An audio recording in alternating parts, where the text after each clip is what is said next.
Hi, I'm the Rek'Sai, and today we're going to be doing a game review. I want to start putting these in between my regular uploads on my Mastering Rek'Sai series, where we're going to take the concepts we learned from those videos and try to apply it into real games. I do live commentary on my Twitch, so if you ever want to stop by, you can definitely check me out there. But from here, let's begin.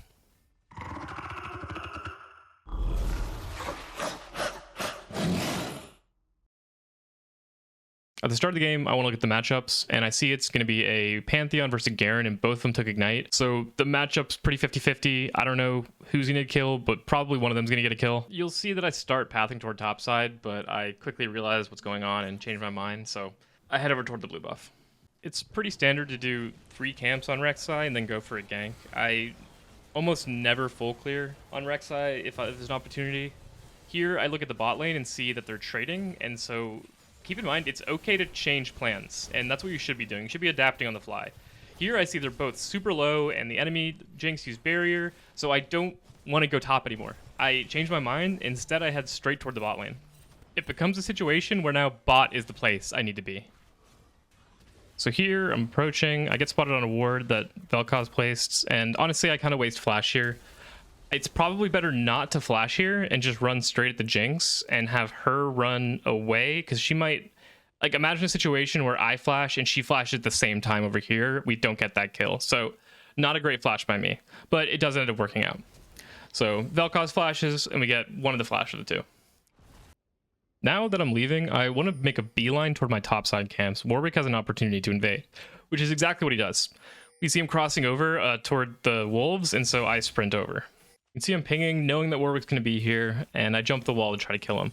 It's important how I play this, even though this doesn't actually end up working out. I get my knockup, do my full combo, and then just run away, because I don't want Warwick to be able to auto me and heal up, but I kind of misplay it, and Warwick's just able to get the kill, and unfortunately heal up all the way. The Ignite's pretty strong.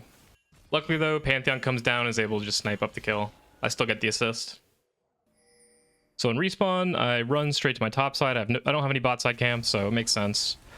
I'm taking my red, and you'll notice I don't go to just clear my second camp. I go as far out as I possibly can safely, which is to take this crab right here.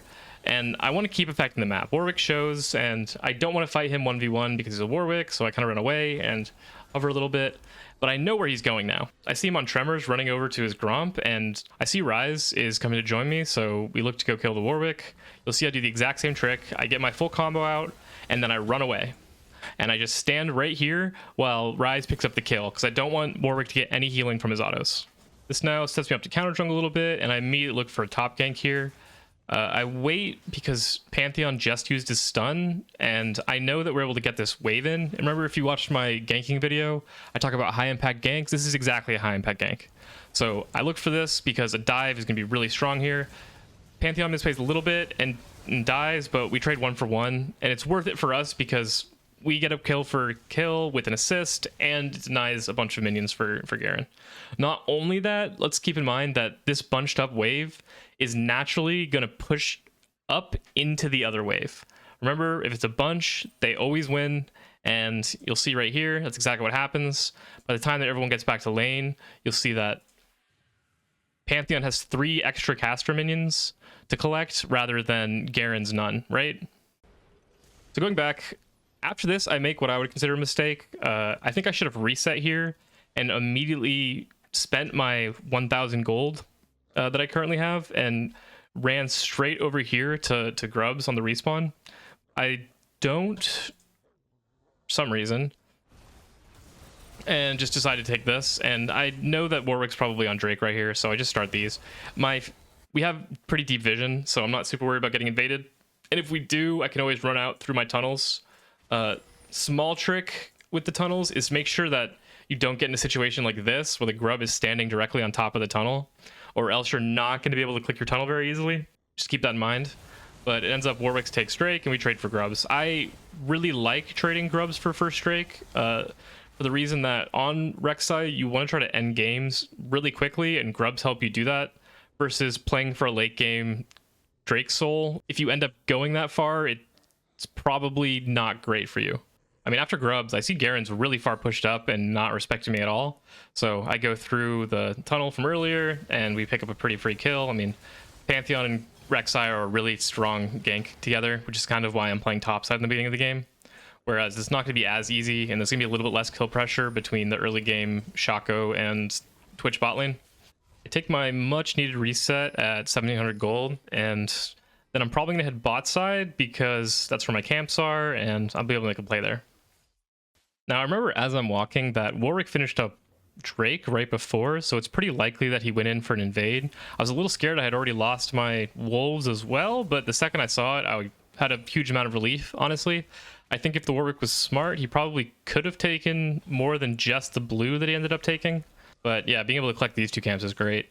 At this point, I'm making sure I'm watching bot lane as I'm taking my camps, and I wait out of vision for the Shaco to end up clearing this pink ward before I start moving up, so that I make sure that enemy doesn't know where I am. They end up placing another ward and I get spotted, but I just want to make sure I'm clearing it and moving up. Here, what I want to do is make the bot lane really scared. That's my main goal, but it ends up transforming to something else. So my goal is to clear all their vision so that they're in a really uncomfortable spot where they can't really safely walk up on the wave. That's why instead of walking all the way up, I walk down and place a control ward over here. Once I see that they have no vision, I then realize that they have no idea that I'm right here. So I'm able to make a play on this Vel'Koz right here. Do my simple full combo and get a free kill.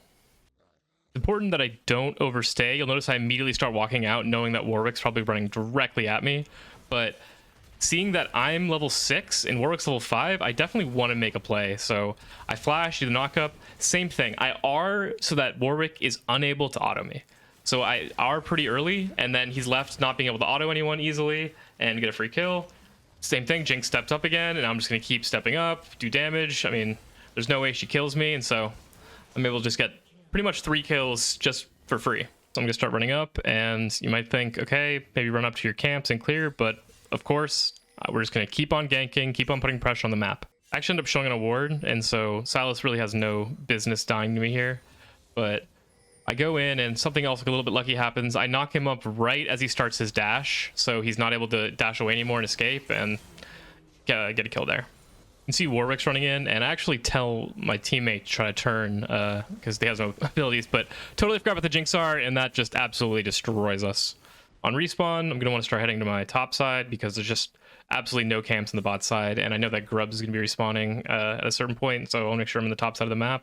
So just going to do my regular full clear for a bit, basically do waiting moves until I can find something to do. Of course, I'm going to try to go out as far as I can again to get the furthest objective that I can safely take. And afterwards, like always, I'm just going to look for how I can affect the map. I see a play here, and it's another kill on the Garen. I mean, Pantheon's, again, a wonderful setup for these types of ganks, and I just want to be able to permanently kill Garen as many times as I possibly can.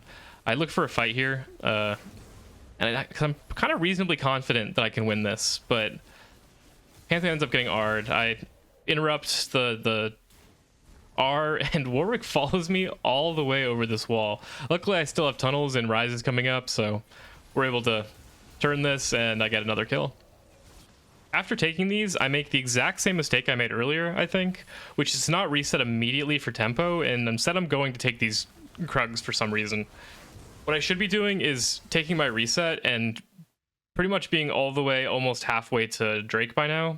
I realize it's a little bit too late. You'll notice here that after I take my reset, I start to go toward my wolves, then put my brain to thinking and realize I should be running directly at the dragon. I'm a little bit too late, which is unfortunate, but I'm still able to go and kill this Warwick. Just to show you how I play this again in slow-mo, I get my full combo out, and I want to make sure I dodge the fear with my R, and then am able to just quickly get the burst, again avoiding any autos that I possibly can from Warwick. Afterwards, I'm going to stick to my plan, just keep ganking, keep pressure on the map. I want to look for counter jungles here too, but now that I see him dash forward, I look for a play. I probably could have gone for a better angle here. I think it would have been better to tunnel instead in between him and the tower, but I go a little bit to the side so he's able to move out of the way. We don't end up getting the kill, and he steals my R, so I don't want to dive. It's a little sketchy. especially because I don't have my art at the moment, but I do look for a dive here. In the case that this Silas steps too close on this side toward the minions, I'm able to jump over this wall and knock him up for free. But he doesn't end up doing that. However, I still want to kill him. I still think I have a really good chance of doing something here. I move down to dodge his hook to make sure I'm moving at a tower range, and actually end up getting Warwick Guard right when I get out of range.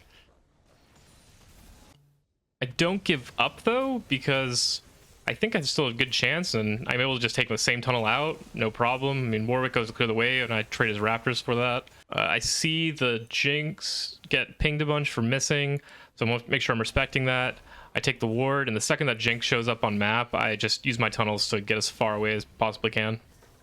So I'm heading over toward the bot lane after clearing my bot side camps, and I end up getting spotted on a ward. I look for an angle here and do a pretty bad misplay on my flash, because I barely just miss, but I don't end the play here. I see Warwick's in the top side, so there's really no threat of him getting over here. I know Silas just showed mid as well, and he has a wave to catch, so I don't give up. But here's something that's important. Shaco Clone does a great job and bursts onto this Vel'Koz. I end up getting my burrowed Q, right? So now this Vel'Koz has a mark that I'm able to R.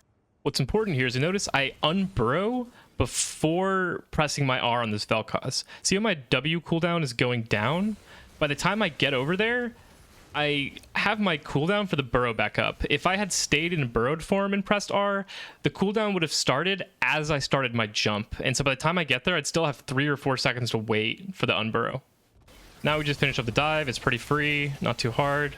And again, another high impact gank. Remember, I'm making these plays where the enemy's getting denied a bunch of farm, and my team's just able to collect whatever the hell they want. Off reset, I run and take my red just for the power it gives. And again, I don't stay to clear my own camps. I immediately start with the pressure, right? And I don't let up. I know Warwick's somewhere nearby, and I'm pretty sure I can fight him. I see the tremor, so I start to move around, and I get a little bit saved here from that blast cone. But again, I'm keeping pressure up. I'm trying to do damage to this Garen. I know Warwick Ard, so I'm not too scared.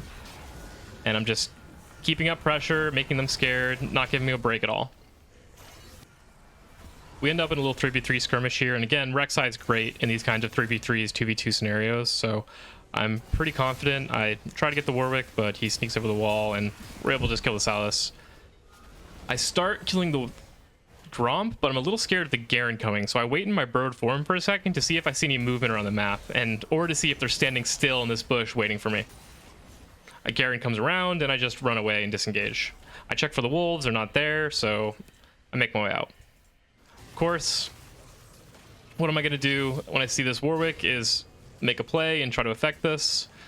They end up not killing the Pantheon, and I'm able to just do my thing, get a kill off on the Warwick. Pantheon does end up dying, but I'm still able to kill this Garen with the rise. I help push this wave in for a bit, but then I realize I should probably just be taking this first big objective.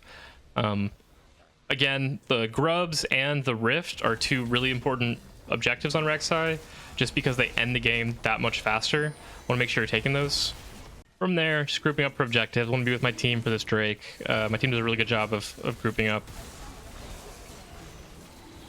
Since Vel'Koz's been DCing for us this game, I won't go too much into detail. I'll just kind of show some of the fights. The way you want to close these games, again, if you watch the first one, is just keep pressuring, get these side towers that give you a ton of gold, and really just take towers to win the game. These Grubs, of course, are super helpful because they're able to get all 6, and so we're able to just close it out.